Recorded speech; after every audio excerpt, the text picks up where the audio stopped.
I started my apprenticeship with my brother-in-law. We were building small boats and repairing boats on a slipway.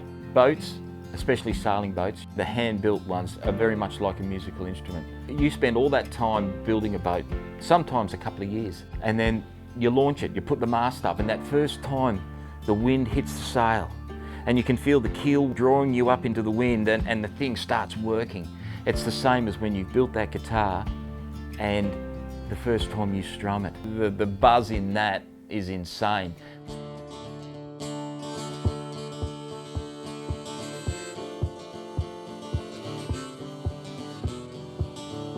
My name's Pete Walcott. I own Walcott Guitars. We build and service custom instruments here on the Gold Coast at Mudgee Bar.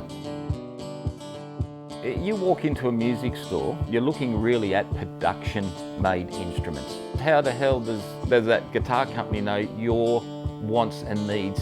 One thing you can guarantee when you get a Walcott guitar is that I did every single part of it. There's the neck of the guitar, the next guitar. There's no CNC router here. It's all bandsaws and spokeshaves and sandpaper. I don't build a guitar and sell it. It'll never happen. You got to ask for it. The clientele appreciate that. And then when they get their guitar and their name is written in there, it's a forever instrument. Some people are just so stoked to be a part of their instrument. I built a guitar for a 70-year-old woman, it must be 2 years ago now, Maggie. She came into my workshop. I had some newish timber and I had some recycled timber. She put a hand up and down and she felt the energy in the wood and she picked the old piece. Oh, this is an old man, there's lots, I'll have this. I have people come in and go, okay, I want a guitar, and they ask all these questions and I'll say, man, I'm not for you. A lot of people go, oh, well, you know, don't you want my business? And I said, I think I'm the wrong guy for you. If you don't understand what this is about and you don't believe that the energy and the love and the passion and the thoughts of you going into this guitar doesn't mean anything, I don't want to build you a guitar. Because I'm not there to make it quick. I've missed out on my first $1 million and I'm not going to go for my second.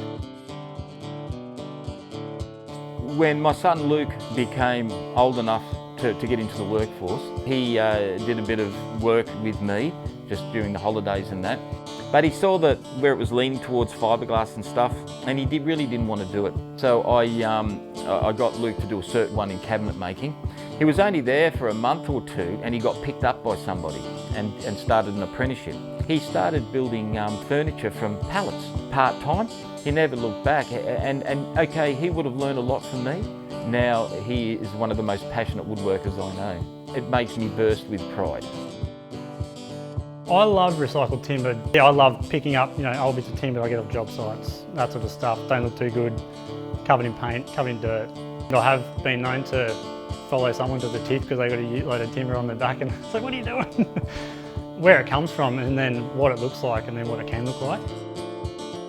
The process you go stripping it down, sanding it and then giving it its first coat of clear or a stain or whatever, just the character that comes out. I'm Luke Walcott from Naked Timber Designs. We specialise in custom-made furniture using recycled and sustainable materials. I just love having a stack of timber and thinking, what am I going to make?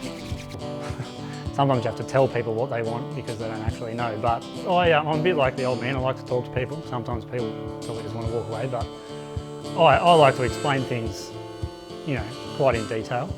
There's quite a lot of work that goes into it, so you have to explain it, mainly just give someone a price and then you go get down and then nitty-gritty from there. So I can use cypress, Oregon, hardwood, whatever it might be. I kept getting people asking me to hire stuff out for a wedding. My wife had a bit of a light bulb moment. And yeah, so we started up Arctic Fox. We do weddings, functions, the whole work. We just kicked that off, just made 10 or 15 tables, started hiring them out. Like I've had people I've made stuff for and then they ring me up and say, oh, I need 15 stools and a couple of high bars for a party I'm having. So it works in quite well. I think waste is something that it's just hideous. The waste you see. People getting richer and richer and just this throwaway society. I will fix a guitar for somebody for way under what it should cost because the cost of fixing it outweighs what it's worth. Guitar's only worth $100, I'll pay $200 to fix. I'll fix it for $100 for the guy so it doesn't go in the bin. At the moment I've got this old cello that this old guy, 82-year-old guy dropped off. Now he's a pensioner. it's probably a $500 job, I'll probably do it for him for 150 bucks because that's all he can afford. And I say to him, as long as I can leave it here for a while and I can do it when I've got time, I'll do it. I love giving back.